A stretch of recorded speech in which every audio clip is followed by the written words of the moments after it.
신윤의 뉴스 정면 승부 4부 시작합니다. 오늘 4부 정면 인터뷰에서 만나볼 분.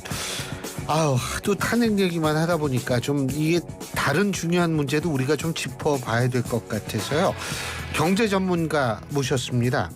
지금 스튜디오에는 손석우 건국대학교 겸임 교수 나와 계십니다. 어서 오십시오. 안녕하십니까? 예.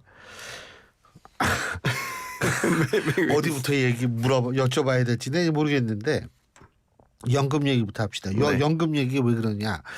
이게 지금 이제 이렇게 딱 결정이 된 거예요? 아니면 또 앞으로 뭐 여야가 또 싸워가지고 네. 다시 물거품이 될 수도 있나요? 어떻게 보세요? 일단은 모수 개혁과 구조 개혁으로 나눠서 개혁이 진행된다고 보면요. 이제 모수 개혁에 대한 부분은 합의를 했고 이게 이제 본회의를 일단 통과를 했기 때문에 지금 모수 개혁에 대한 부분은 이제 그대로 이행이 되는 겁니다. 그러니까 그 모수 개혁이라는 거는 13%로 올리나요? 그러니까 더 내고 더 받는 그 숫자를 저희가 바꾼 거죠. 네. 그래서 예를 들어서 이제 지금 구조는 더 내고 더 받는 구조인 건데 여기에는 이제 일단 더 내는 거 보험료율부터 말씀을 드리면 기존의 보험료율은 9%였어요. 이거를 이제 13%까지 이제 올리자라는 부분이 하나가 합의가 된 거고요. 그다음에 더 받는 돈 이거는 이제 우리가 소득 대체율이라고 얘기를 하는데 이거는 기존에 40%였거든요. 이거를 43%를 올리자라는 데 이제 합의를 한 겁니다. 여기에 대해 이제 부가적인 조건을 붙인 거죠. 일단은 연금에 대해서 앞으로 국가가 지급을 보장하겠다라는 문구를 법에다 넣는 거를 이제 명문화하는 걸 하나 더 합의를 했고요. 그다음에 젊은 층들을 위해서 출산에 대한 부분, 군 복무에 대한 부분을 크레딧을 확대해 주는 이 크레딧이라는 거는 그러니까 보험료를 내지 않아도 그렇죠. 보험료를 냈다라고 산입 기간에 포함을 해주는 거예요. 보험을 안 내도 냈다고 그냥 쳐주는 건데. 그렇죠. 그러니까 이렇게 얘기를 하면 이 소득 대체 이게 뭔 소리인지 잘 모르거든요. 네. 우리가 사례를 이렇게 들면 될 것 같아요. 네. 자, 지금 돈 월급 얼마 받는 사람이 월급쟁이가 얼마를 내면은 몇 년 동안 내면 한 달에 얼마 정도 받을 수 있느냐 이렇게 좀 설명해 주시면 좋을 것 같아요. 네, 이거는 이제 이번에 합의안이 나오면서 딱 표준 예시로 적용된 게 있어요. 이제 월급을 내가 309만 원을 받는다. 월 309만 원의 월급을 왜 받는다. 해피되면 9만 원이에요? 9만 원 왜 붙어요? 이제 국민연금 전체 가입자를 놓고 봤었을 때 최근 3년간 평균 소득을 산출한 겁니다. 요 정도. 네. 그래서 309만 원. 이 309만 원을 받는 분들이 40년 동안 이제 충실하게 보험료를 내시고 나중에 은퇴 후에 25년 동안 연금을 받는다고 이제 가정을 하고 저희가 이제 계산을 해 본 결과가 되겠습니다. 일단 내는 돈 보험료는 한꺼번에 오르는 건 아니에요. 그러니까 4% 올린다고 말씀드렸잖아요. 1년에 0.5%씩 8년 동안 이게 단계적으로 네. 올라가는 거고 그래서 지금 기준으로 309만 원 월급 받으시는 분들은 월 보험료가 27만 8,100원. 인데 이제 0.5%씩 올려서 내년에는 29만 3,500원. 또 이렇게 0.5씩 올려서 다 오르는 2033년에는 40만 1,700원을 이제 내야 되는 겁니다. 근데 40만 1,700원? 이야, 월급 얼마인데 40만 원 이건 아니죠. 그렇죠. 왜냐하면 거기 회사에서 또 대주는 돈이 있으니까. 네, 그렇죠. 그거는 예. 직장 가입자가 그렇게 절반은 회사에서 부담을 해주는 그렇죠. 거고 예. 이제 일반 지역 가입자 여기에는 뭐 자영업자나 프리랜서들 이런 분들이 이제 해당이 되는데 이분들은 이제 오롯이 본인이 다 부담을 하는 거고요. 예. 그래서 이제 이번에 보험료 인상분을 다 적용을 해보면 기존에 내시는 것보다 한 13만 원 정도 더 내게 되시는 거예요. 근데 그거는 이제 본인 부담이 13만 원이고 회사 예를 들면 아니요. 그냥 총 부담이 13만 원 더 늘어나는 거고 만약에 직장 가입자라면 그 절반인 한 7만 5천 원 정도만 7만 원 정도만 이제 더 부담하시는 거고 예. 인상분 자영업자라면 다 그 부분을 부담하시는 거고 그러면 받는 거 예. 그럼 연금 받는 건 얼마나 더 늘어날까? 이것도 역시 40년 가입하고 25년간 연금 수급한다고 가정했을 경우에 65세부터 받는다고 보면 현행은 123만 원 정도 받는데 오른 거를 반영을 하면 132만 원 정도를 받게 되세요. 한 달에. 네. 그러면 9만 원가량 오르는 셈이죠. 그래서 이걸 평생으로 다 한번 따져보면 이번에 인상된 거는 5,400만 원 정도 보험료를 더 내시는 거고요.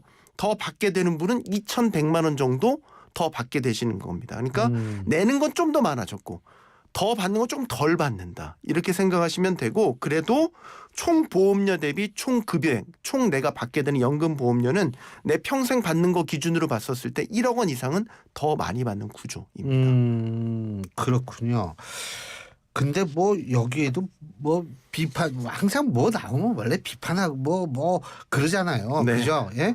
근데 뭐 여기에도 말들이 좀 많은 것 같고 지금 국민의힘 이 연금개혁위원회인가 그 거기에 그 특위위원들은 뭐 다 그만두겠다 그러고 그런 모양이에요. 예.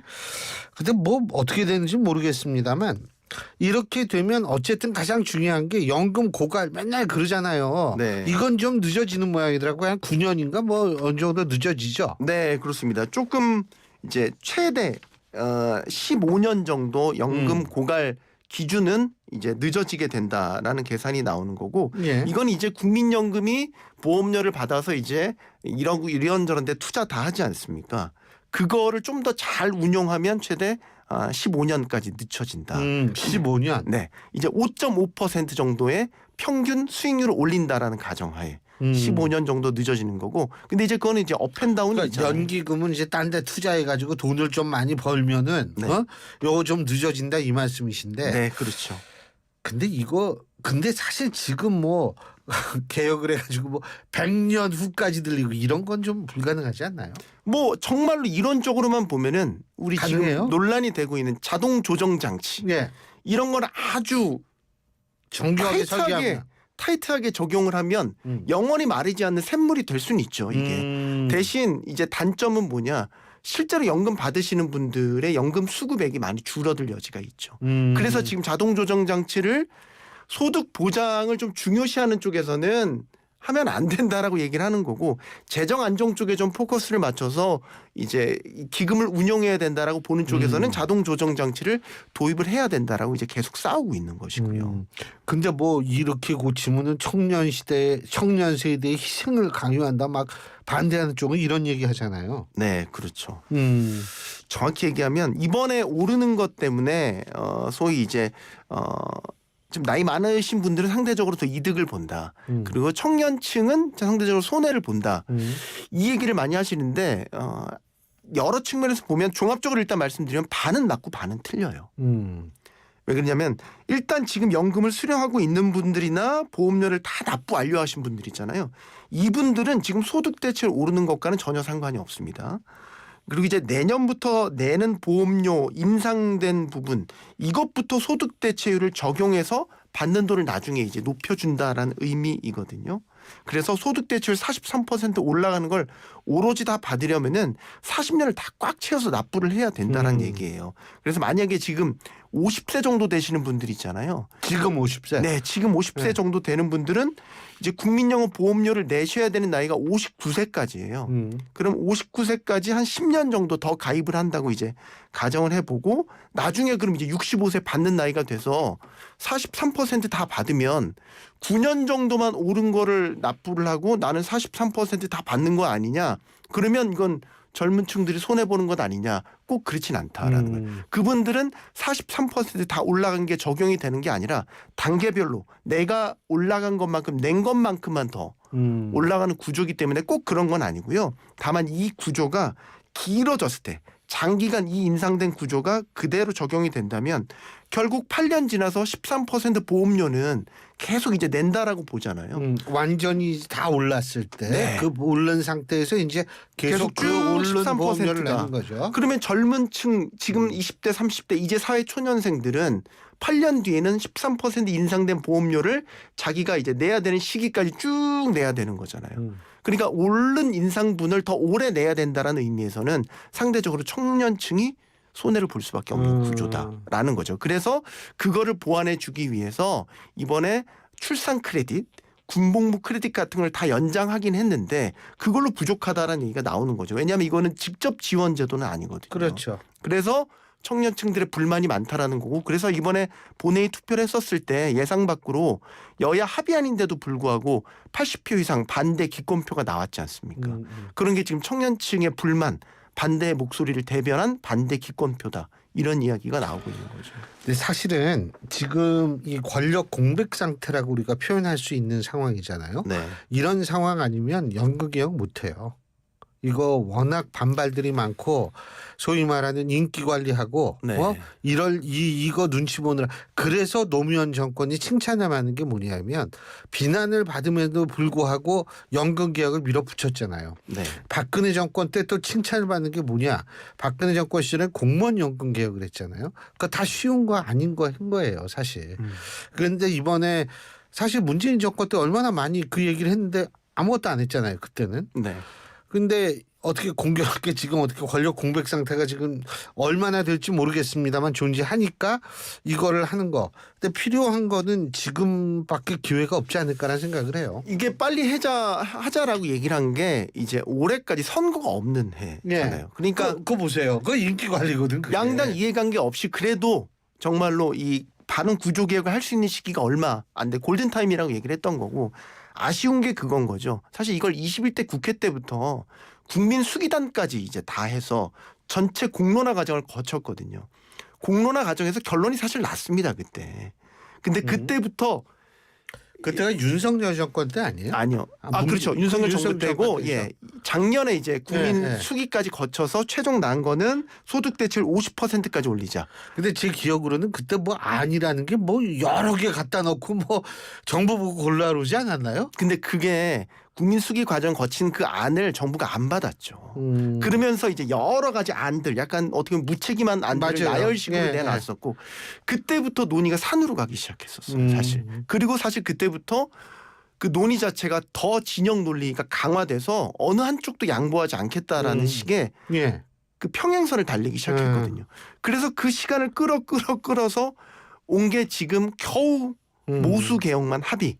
소득 대체율 보험료율만 합의된 거고 구조 개혁은 아직 손도 대지 못한 그런 상태인 겁니다. 그래서 구조 개혁은 이제 특위를 만들어서 구조 개혁은 예를 들면 이런 거죠. 몇 살부터 예를 들면 지금 뭐 65세부터 받는다. 그거 좀 늦춘다거나 이런 게 구조 개혁이죠. 아니요. 그죠? 그거는 모수 개혁이라고 이제 몇 세부터 받는 거 그거 바꾸는 거 모수 개혁. 그렇죠. 그거는 이제 구조 개혁 죄송합니다. 구조 개혁에 해당이 되는데 큰 차원에서 구조 개혁은 예를 들어서 국민연금도 있지만 우리가 국민연금 수급액이 좀 부족하지 않습니까? OECD 국가들에 비해서 많이 떨어져요. 그래서 우리는 그거를 보좌해주는 방안으로 이제 정부가 주는 기초연금이 있고 개인적으로는 이제 퇴직연금, 개인연금 이런 시장들을 종합적으로 아우르는 그 연금 체계를 재설계하는 거를 이제 구조 개혁이라고 얘기를 하고요. 그래서 이제 아까 말씀하신 그 개혁 논의의 주요 쟁점 중에 하나가 이제 연금 수급 시점도 늦추자. 수급 시점을 늦추려면 우리가 일하는 기간도 좀 더 늘려야 되지 않겠냐. 이건 이제 정년 연장까지도 이제 연결이 되는 노동개혁과 연관이 돼야겠죠. 연금 크레바스를 최대한으로 줄이려면. 네, 그렇죠. 그래서 이게 쉽사리 손을 대지 못하는 문제인데 말씀하신 대로 정부 공백 상태도 있는 게 현실이기 때문에 연금 특위를 만들기로 합의를 했지만 특위에서 과연 이 난제를 제대로 집중력 있게 논의할 수 있겠냐라는 데는 기본적으로 의구심을 갖고 있는 거죠. 저 우리나라 정치인들이 믿질 않기 때문에 기본적으로. 이것도 우리 프로그램 안 나오는 거 아니에요, 이 사람들? 하지만 어쨌든 본인 필요해서 나오는 거니까. 자, 집값 얘기 좀 해보겠습니다. 네. 지금 서울시가 35일인가요? 토지거래 허가구역 지정 해제를 취소해가지고 재지정을 했어요. 네, 그렇습니다. 그죠? 네. 여기 집값 많이 올랐죠? 이 강남 많이 정보. 올랐죠. 일단 지난달 14일에 전격적으로 이제 토지거래 허가구역 그 잠삼담청이라고 합니다. 잠실 삼성동 그다음에 청담동 대치동 장삼대청이군요. 죄송합니다. 이 지역이 이제 해제가 되고 나서 강남 지역을 중심으로 집값이 급등하기 시작을 했습니다. 거기만 오른 게 아니라 딴 데도 오르더라고요. 딴 데도 올랐는데 일단 강남 지역은 쉽게 말해 주당 1억씩 올랐어요. 일주일에? 네, 일주일에 1억씩? 일주일 지나면 집주인들이 부른 호가가 1억씩 더 오른 거죠. 이게 이제 숫자로 명확하게 드러났는데 이게 이달 둘째 주 기준으로 주간 단위 아파트 가격을 보면 송파구가 전주 대비 0.72%, 강남구가 0.69%, 서초구가 0.62% 올랐거든요. 보통 평시에 이게 오르고 내린 폭이 몇 퍼센트 이 정도 이렇게 올라왔다 근데 갔다 해. 0.7씩 올라갔지. 그렇죠. 이게 이제 2018년 이후 가장 큰 상승폭. 그러니까 토어제 해제 효과를 아주 여실히 보여줬다라고 볼 수 있겠고, 제가 당시 강남권에서 활동하고 있는 이제 공인중개사분과 현장 분위기를 물어봤는데 2021년 당시 이제 문재인 정부 시절에 집값이 아주 최고점을 찍었었어요. 예. 그때 혹시 기억하시겠지만 영끌 비투 열풍 기억하세요? 예. 지금 집 안 사면 영원히 못 산다라는 약간 포모 현상 같은 것들이 예. 그때랑 비슷한 분위기가 나기 시작했다라는 게 공인중개사 당시 이제 설명이었어요. 결국 이제 이런 과열된 분위기에 화들짝 놀랐으니까 지금 정부와 서울시가 35일 만에 백기투항을 하게 된 셈이 된 거죠. 그러니까 저는 이해할 수 없는 타이밍에 이 토지 거래 허가 구역이 해제가 됐다라는 게 여전히 아직도 좀 의문점이 남는 게, 오세훈 서울시장 이번이 임기가 처음이 아니거든요. 그렇죠. 4번째 임기 수행을 하시는 분이고, 본인이 사실 강북 지역 개발을 주도해 보셨고 이 서울 부동산의 오르고 내림을 사실 역사를 다 보셨던 분인데 과연 지금 토지를 해제했었을 때에 집값이 팍 뛸 수 있었다라는 거를 과연 모르셨을까? 왜 이거를 이때 하필 해제를 해야 하는 결정을 내렸을까? 아직도 이제 전문가들 사이에서 의문이 남는다라고 얘기를 하고 있고, 기존에 지정됐던 해제 구역도 사실 기간이 남았었어요. 6월까지 지정돼 있었고, 사실 토지 해제 가능성을 시사했을 때만 해도 6월까지 기간이 남아있기 때문에 그때까지 좀 시장상을 충분히 보면서 결정하겠구나라고 생각을 했었는데, 1월 민생토론회 하고 나서 그때 이제 해제 가능성 시사했거든요. 그리고 한 달 있다가 바로 전격적으로 해제를 해버린 거예요. 그러니까 사실 시장 전문가들도 다 예상을 못했죠. 그러고 나서 이제 또 집값이 확 뛰어오르니까 또 한 달 만에 다시 재지정해버린 이런 꼴이 돼버린 거죠. 재지정하면 집값 잡아요? 예? 그거 중요하잖아요. 네.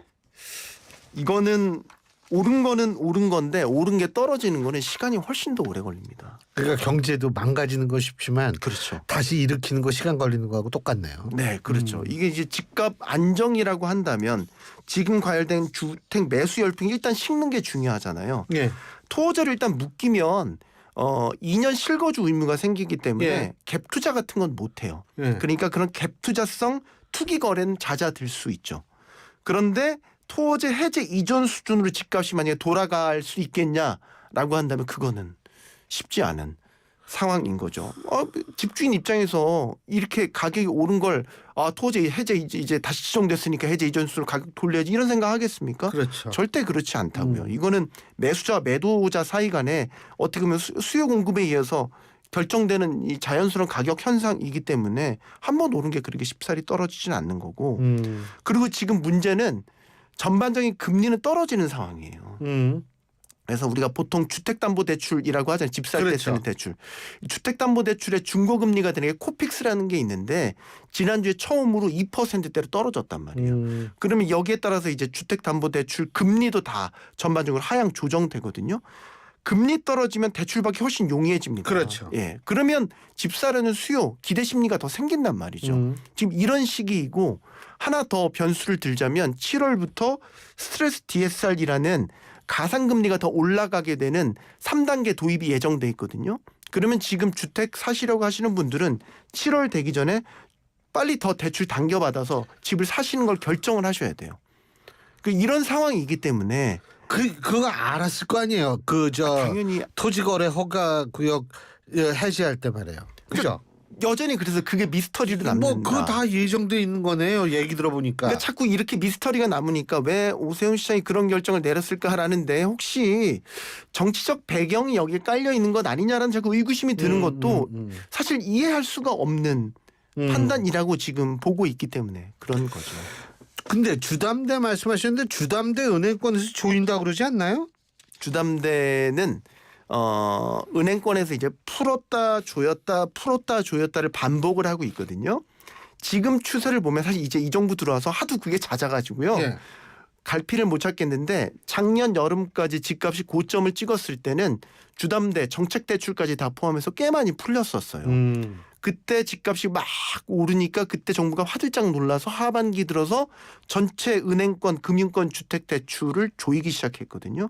어떤 식으로 조이기 시작했냐면 월마다 대출 증가율 이 정도까지만 해. 분기별로 이 정도까지만 늘려. 이런 식으로 이제 총 증가율 자체를 억눌렀단 말이죠. 그래서 하반기까지 연말까지 실제 대출이 조금씩 이제 잦아들어 심사도 강화되고 이러면서 집값도 조금씩 이제 꺾이기 시작하고 둔화되는 시점이었거든요. 근데 해가 바뀌었단 말이죠. 해 바뀌면서 다시 이제 대출 증가율이 풀렸어요. 그러니까 은행들이 조금 더 적극적으로 대출을 내주기 시작했고 그러니까 바로 신호가 오기 시작했죠. 강남을 중심으로 해서 집값이 다시 슬슬 오르려는 시점. 이었단 말이죠. 때마침 전반적으로 한국은행도 기준금리를 내리기 시작했고 미국 연준도 금리를 내리기 시작했단 말이죠. 이런 상황과 맞물려서 집값이 슬슬 또 뜨뜻해지는 시기였는데 이 시기에 이제 토어제 해제가 된 거고요. 그런 상황들이 맞물려서 확 또 뛴 거고요. 그래서 지금 정부가 얘기하는 게 대출 규제 다시 할 수 있어라는 시그널을 지난번에 준 거죠. 그래서 지금 월별로 분기별로 관리하고 있는 대출 증가율을 여기에다가 플러스 지역별로도 관리하겠다. 이 얘기는 지금 집값이 많이 오르는 강남권 지역에는 예를 들어서 다주택자가 뭐 혹은 또 다른 갭투자 같은 걸 집을 사려고 주택 대출을 은행에 신청한다. 그럼 이런 것들은 거의 이제 은행에서 심사를 통해서 대출이 나가기가 힘들어지는 이런 구조로 가게 되는 거죠. 그래서 앞으로 집값이 어떻게 될 것 같아요? 우리 송 교수님 보실 때는? 그걸 알면 저도 이제 결정을 할 텐데. 괜찮아요. 왜냐하면 주식 전문가들도 네. 막 주식 얘기하는데 원래 이론대로면 그분들이 막 엄청나게 부자가 되는데 꼭 그렇지만은 않더라고요. 그러니까 괜찮습니다. 부담 없이 말씀해 주셔도 돼요. 네. 분명한 건 이번 토어제 해제 지정 이 과정을 통해서 일단 강남 집값은 좌표가 찍혔어요. 정부 서울시가 강남 아파트 사면 가격 오릅니다라는 거를 스스로 개런티해줬다, 보장해줬다라고 이제 이런 우스갯소리까지 나오거든요. 두 가지 측면으로 보자라는 거죠. 일단 주택 시장은 더 양극화될 것이다라는 측면. 그래서 강남 불패에 대한 인식은 더 강해졌다.